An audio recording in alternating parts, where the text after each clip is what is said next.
Hello dear, कैसे हैं आप सब। तो डियर, आज की क्लास में जो है हम लोग करंट अफेयर्स डिस्कस करने वाले हैं जनवरी मंथ का। काफ़ी इंपॉर्टेंट क्वेश्चन है। चलिए स्टार्ट करते हैं। अगर चैनल में नए हैं, सबसे पहले चैनल को सब्सक्राइब कर लीजिएगा। वीडियो हेल्पफुल होगा तो प्लीज़ लाइक शेयर करना मत भूलिएगा। तो डियर, पहला क्वेश्चन देख लीजिए कि integrate state range ITR Chandipur किस राज्य में स्थित है। तो डियर, यहाँ पे जो भी क्वेश्चन है बहुत इंपॉर्टेंट क्वेश्चन है, ठीक है।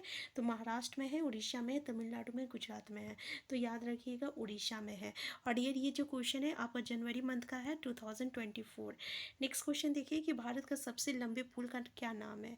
तो याद रखिएगा कि भारत का सबसे लंबे पुल का नाम जो है आपका अटल बिहारी वाजपेयी सेवरी, जिसको नहवा सेवा अटल सेतु भी कहते हैं, ठीक है। ये आपका सबसे लंबा पुल का नाम है। बहुत ही इंपॉर्टेंट क्वेश्चन है। नेक्स्ट क्वेश्चन देखिए कि सत्र के दौरान अंतरिम बजट कौन पेश करेगा, यानी अंतिम बजट कौन पेश करेगा सत्र के दौरान। तो याद रखिएगा आपका कौन करेगा, वित्त मंत्री निर्मला सीतारमन करेगा, ठीक है। आंसर सी इसका जो है करेक्ट आंसर है। नेक्स्ट क्वेश्चन देखिए कि जनवरी 2024 में किस आतंकवादी समूह ने सोमालिया में संयुक्त राष्ट्र के हेलीकॉप्टर पर कब्जा कर लिया। तालिबान तो याद रखिएगा इसका आंसर जो है पहला ऑप्शन तालिबान है, दूसरा अल शबाब है, तीसरा ISIS है और चौथा है बोको हराम।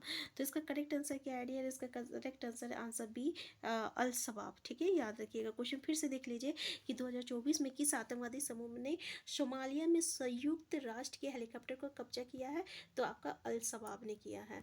नेक्स्ट क्वेश्चन देखिए कि विश्व हिंदी दिवस पर हर साल 10 जनवरी को क्या क्यों मनाया जाता है। तो ये जो हिंदी दिवस हम लोग जो 10 जनवरी को हर साल मनाते हैं, पहला क्वेश्चन तो ये याद रखिएगा कि विश्व हिंदी दिवस जो है हर साल 10 जनवरी को मनाया जाता है और इसलिए मनाया जाता है ताकि विदेशों में हिंदी भाषा को बढ़ावा देने के लिए, ठीक है। आंसर भी जो है इसका करेक्ट आंसर है, याद रखिएगा। नेक्स्ट क्वेश्चन है आपका कि वाइब्रेंट गुजरात ग्लोबल समिट 2024 में मुख्य अतिथि के रूप में किसने भाग लिया है। तो मुख्य अतिथि के रूप में किसने भाग लिया है, तो संयुक्त अरब अमीरात के राष्ट्रपति ने लिया है। आंसर 4 जो है इसका करेक्ट आंसर है, ठीक है। ऑप्शन खुद देख लीजिएगा डियर, ठीक है, क्योंकि हम लोग का टाइम वेस्ट बिल्कुल नहीं करना है। नेक्स्ट क्वेश्चन है नासा के ऑटोमिक्स कार्यक्रम का प्राथमिक लक्ष्य क्या है। तो इसका प्राथमिक लक्ष्य क्या है डियर, तो याद रखिएगा इंसानों को चांद पर वापस भेजना, ठीक है। आंसर बी जो है इसका करेक्ट आंसर है। नेक्स्ट क्वेश्चन देखिए गेबियन अटल किस उम्र में आधुनिक फ्रांसीसी इतिहास में सबसे कम उम्र के प्रधानमंत्री बने हैं। काफ़ी इंपॉर्टेंट क्वेश्चन है, याद रखिएगा 34 साल में, ठीक है। 34 ईयर्स में ये जो है बहुत ही कम उम्र में प्रधानमंत्री बने हैं। नेक्स्ट क्वेश्चन है लगातार चौथी बार बांग्लादेश के प्रधानमंत्री के रूप में किसे चुना गया। काफ़ी इंपॉर्टेंट क्वेश्चन है कि चौथी बार बांग्लादेश की में प्रधानमंत्री के रूप में किसको चुना गया है, तो शेख हसीना को। आंसर भी जो है इसका करेक्ट आंसर है, ठीक है। नेक्स्ट क्वेश्चन देखिए कि वरुण तोमर ने ओलंपिक कोटा स्थान सुरक्षित करने के लिए किस स्पर्धा में स्वर्ण पदक जीता है। वरुण तोमर, याद रखिएगा वरुण तोमर जो है पुरुषों की 10 मीटर एयर पिस्टल में जो है स्वर्ण पदक जीता है, ठीक है। याद रखिएगा आंसर डी जो है इसका करेक्ट आंसर है। नेक्स्ट क्वेश्चन देखिए कि ईशा सिंह ने ओलंपिक कोटा स्थान सुरक्षित करने के लिए किस स्पर्धा में स्वर्ण पदक जीता है। तो इसका करेक्ट आंसर क्या है, इसका करेक्ट आंसर है आपका आंसर डी, महिलाओं की 10 मीटर एयर पिस्टल में, महिलाओं की 10 मीटर एयर पिस्टल में, ठीक है। याद रखिएगा।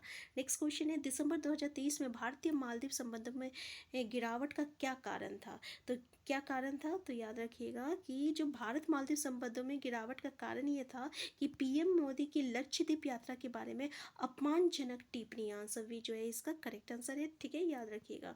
नेक्स्ट क्वेश्चन है किस संस्थान ने अपने OPD ब्लॉक में देश की पहली स्मार्ट लैब शुरू की है। तो किस संस्थान ने की है, तो एम्स नई दिल्ली ने की है। याद रखिएगा OPD ब्लॉक में देश की पहली स्मार्ट लैब शुरू की गई है, ठीक है।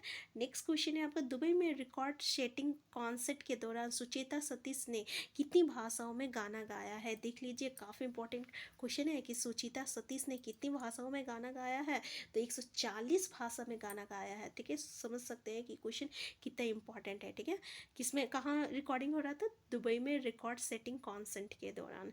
नेक्स्ट क्वेश्चन देख लीजिए कि लैग्रेंजियन पॉइंट L1 क्या है। तो डियर ये क्या है, तो याद रखिएगा तो डियर ये लास्ट क्वेश्चन है और याद रखिएगा कि इसका आंसर क्या है। इसका आंसर सी है। एक बिंदु जहां गुरुत्वाकर्षण बल पृथ्वी और सूर्य के बीच संतुलन तक पहुंचते हैं। काफ़ी इंपॉर्टेंट क्वेश्चन है डियर कि लैग्रेंजियन पॉइंट L1 क्या है। तो एक बिंदु जहां गुरुत्वाकर्षण बल पृथ्वी और सूर्य के बीच संतुलन तक पहुंचते हैं। ठीक है, आंसर सी जो है ये इसका करेक्ट आंसर है। तो डियर यहाँ पे हम लोग पूरे 15 क्वेश्चन को डिस्कस कर चुके हैं। ऐसे ही जो है डेली जो है हम लोग 15 क्वेश्चन को डिस्कस करेंगे। ये जनवरी मंथ का है, ठीक है। और हम दिसंबर और नवंबर, ठीक है, ये 2 मंथ का डिस्कस करेंगे, क्योंकि किसी भी एग्जामिनेशन में आपका जो रहता है विथिन 6 मंथ का, लेकिन एटलीस्ट 3 मंथ का क्वेश्चन जो है ज़्यादा पूछा जाता है, लेकिन हम लोग को विथिन 6 मंथ का करके जाना है। ठीक है, हम फिर मिलते हैं, तब तक के लिए आप स्वस्थ रहिए, खुश रहिए, अपना ख्याल रखिए। चैनल में नए हैं सबसे पहले चैनल को सब्सक्राइब कर लीजिए। Thank you.